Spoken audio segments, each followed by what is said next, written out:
Il est 19h50, bienvenue dans votre journal. Fin de l'attente pour 5000 souscripteurs du projet gouvernemental de logements sociaux. Les clés ont été remises par le Premier ministre Patrick Hachi. Les étudiants de l'université Alassane Ouattara de Bouaké et Pélé Forogon Coulibaly de Korogo sont entrés dans une grève de 48 heures.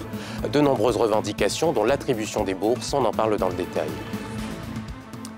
Et puis, plusieurs quartiers de Dakar sous haute tension avec des affrontements entre jeunes sympathisants de l'opposant Ousmane Sonko et forces de l'ordre. Ousmane Sonko qui comparaissait lors d'un procès dont pourrait dépendre sa candidature à la présidentielle. Le procès a été renvoyé au 30 mars.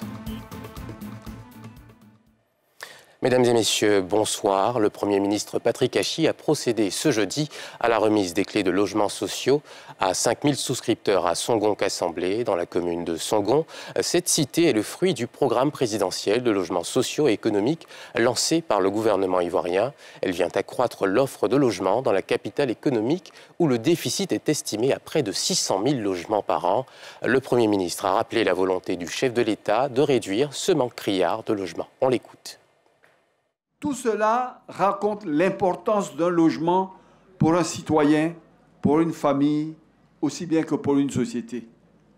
Votre joie, elle est aussi, j'en suis certain, le témoignage de votre soutien aux actions de son Excellence, Monsieur le Président de la République Alassane Ouattara. Car vous connaissez son attachement à l'amélioration concrète et continue des conditions de vie des populations de notre nation, et notamment la gestion de l'accès au logement. Les étudiants de l'université Alassane Ouattara de Bouaké et Pélé Forogon Coulibaly de Korogo ont initié mercredi une grève de 48 heures à l'initiative du comité des élèves et étudiants de Côte d'Ivoire. Plusieurs sujets évoqués, notamment la question des bourses, le calendrier académique, les conditions de travail des étudiants. Salif Yalikoué. Ce jeudi, l'université Alassane Ouattara de Bouaké ressemblait à une ville morte. Pour cause, les étudiants sous l'impulsion du CESI, Comité des élèves et étudiants de Côte d'Ivoire, ont entamé mercredi une grève de 48 heures. La question de l'inscription, la bourse, les conditions de travail et l'application du système LMD sont entre autres points de revendication. Le 1er mars, nous avons organisé une assemblée générale extraordinaire en Africa où nous avons recruté tous les étudiants. Et à la suite de l'Assemblée générale extraordinaire, nous avons dit que si rien n'était fait, nous allons entrer en action, donc une grève. Et hier, nous avons organisé un grand meeting où nous avons fait le rapport à tous les étudiants, le rapport de notre rencontre à tous les étudiants sur les questions qui ont été soulevées à l'Assemblée générale. Nous avons dit comme ça qu'on souhaitait avoir un prolongement de la date des inscriptions et du dépôt des bourses. On souhaitait l'annulation pure et simple de la sélection, licence master et master doctorat. Et on souhaitait véritablement que les réhabilitations à l'université Alassane Ouattara puissent être faites. Après notre échange avec M. le ministre de l'Enseignement supérieur de la recherche scientifique, nous n'avons pas eu de satisfaction. Donc, raison pour laquelle nous, hier, le comité des élèves et étudiants de Côte d'Ivoire est rentré en grève à l'université Alassane Ouattara et à l'université Pélé Forogon de Korogo. Une rencontre est annoncée vendredi à Bouaké entre tous les acteurs du milieu estudiantin avec les autorités ministérielles et universitaires pour tenter de trouver des solutions, à en croire les responsables syndicaux.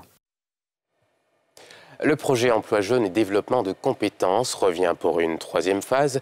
Les deux premières avaient enregistré un taux de réalisation de 110% avec 65 631 bénéficiaires, dont 72% professionnellement insérés. Ce nouveau volet devrait toucher 68 000 jeunes âgés de 18 à 40 ans qui seront choisis dans 24 régions. Pour le rendre opérationnel, une convention a été signée ce 16 mars à la primature avec les 24 régions qui seront bénéficiaires.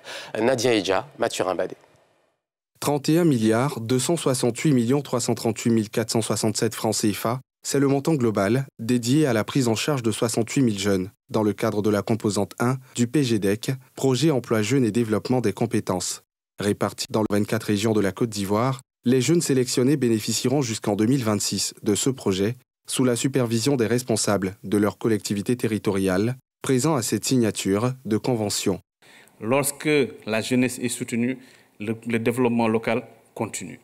La Banque espère soutenir véritablement les conseillers régionaux pour qu'ils renforcent leur politique de développement locale. Je voudrais traduire au nom de mes pairs notre ferme engagement à œuvrer à entretenir le capital confiant durement acquis auprès de l'ensemble de nos partenaires par la bonne appropriation par tous du dispositif de maîtrise d'ouvrage délégué, par l'opérationnalisation de nos équipes projets régionales, par la mise en route d'une démarche participative et inclusive.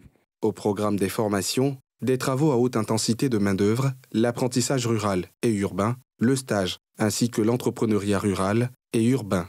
Globalement, le PGDEC, ça sera 100 000 jeunes qui seront traités directement, avec 300 000 jeunes qui seront traités indirectement dans le dispositif de formation professionnelle.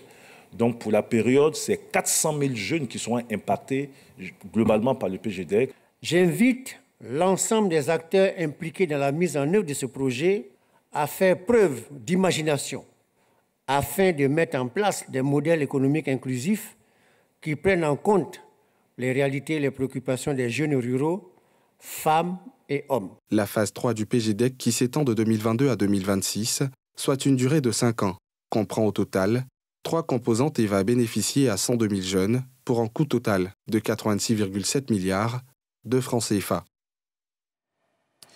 En Côte d'Ivoire, le taux d'analphabétisme est passé de 51% en 2002 à 43,8% en 2015 pour se situer à 43,70% en 2019. Quel est le constat en 2023 ? NCI a fait une incursion dans l'univers de ces personnes qui s'évertuent à améliorer leur niveau de connaissance de la langue française. Reportage. Awa Zonou participe au cours d'alphabétisation à l'école primaire publique d'Anono, dans la commune de Cocody. C'est une débutante qui souhaiterait maîtriser les notions de base de la langue française pour dégager une aisance dans ses échanges commerciaux. Actuellement, là, je sais écrire. Awa. Akissi Kwaku, une des doyennes des apprenants, est quant à elle satisfaite du résultat obtenu. Après 2 ans de cours qui lui ont permis de savoir lire et écrire, elle est passée à une autre étape, celle de l'utilisation et de la maîtrise des outils technologiques. J'ai appris à contrôler tous mes enfants à la maison quand ils arrivent de l'école. J'ai appris à calculer quand je vais à Gamay, je suis commerçante. Avant, je ne savais pas comment enregistrer un numéro. Aujourd'hui, j'ai appris à enregistrer un numéro à un nom. Ici, à l'école primaire publique d'Anono, c'est une ONG dénommée Géatique Côte d'Ivoire qui assure la formation des apprenants en 2 étapes. L'alphabétisation classique et l'étape de la maîtrise des outils technologiques. Tout ce qui rentre en ligne de compte pour le commerce, l'ONG Géatique les forme à travers les smartphones.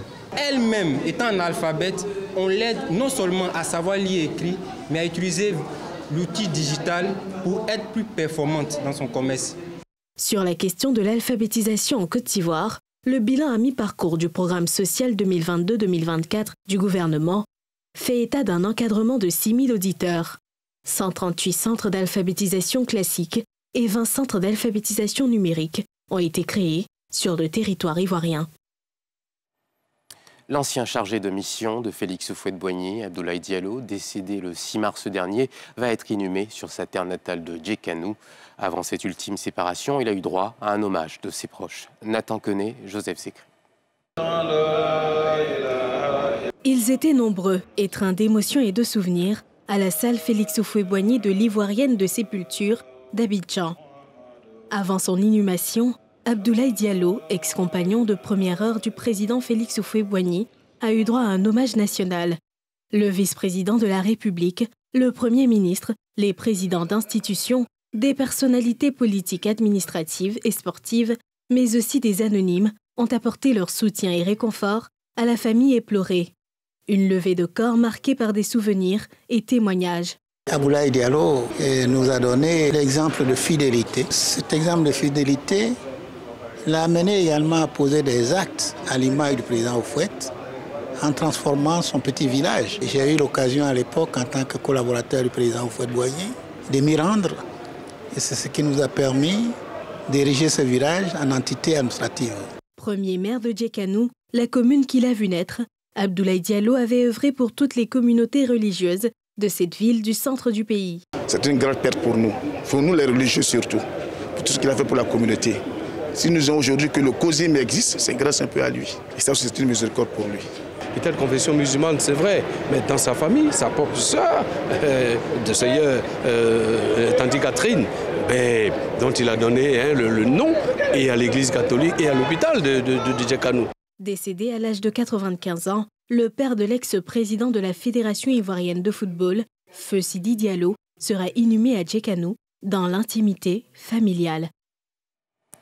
Des heurts ont éclaté ce jeudi à Dakar, la capitale sénégalaise, après que l'opposant Ousmane Sonko ait été extrait de force de son véhicule par les forces de sécurité sur sa route vers le tribunal pour un procès dont pourrait dépendre sa candidature à la présidentielle de 2024. Ousmane Sonko, comparé pour diffamation contre un ministre, ses démêlés avec la justice font peser une hypothèque sur sa candidature à la présidentielle et sont source de tensions depuis 2 ans dans ce pays réputé stable dans une région troublée. Le procès a été renvoyé au 30 mars prochain. Mardoché Kwasi. Ousmane Sonko et ses partisans crient au complot ourdi par le pouvoir pour l'éliminer politiquement. Selon des images transmises en direct par son équipe de communication, le convoi de l'opposant sénégalais, en route vers le tribunal, a été arrêté. Il a ensuite été extrait de force de son véhicule sous les détonations de gaz lacrymogène, alors que ses soutiens tentaient de s'interposer. Le président du PASTEF a finalement pu se frayer un chemin pour arriver au tribunal à 10h45 GMT.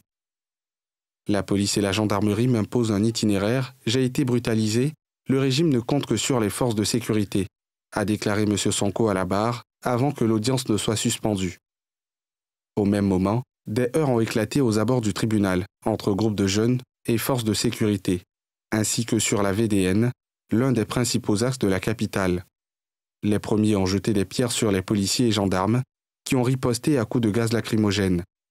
Le procès de ce jeudi oppose Ousmane Sonko au ministre du Tourisme, Mame Mbaye Niang, un responsable du parti présidentiel qui le poursuit pour diffamation, injure et faux. Il est aussi mis en cause dans une autre affaire de viol présumé. Ces 2 procédures pourraient empêcher sa candidature à la présidentielle de 2024. Les textes prévoyant une radiation des listes électorales et donc une inéligibilité dans certains cas de condamnation. Lors d'un meeting animé mardi, M. Sonko a appelé ses partisans à venir massivement le soutenir pour son procès et à défier le président Macky Sall, sa police et sa gendarmerie. Et c'est la fin de ce journal. Merci de votre fidélité. On se retrouve demain à 19h50. Bonne suite de programmes sur NCI.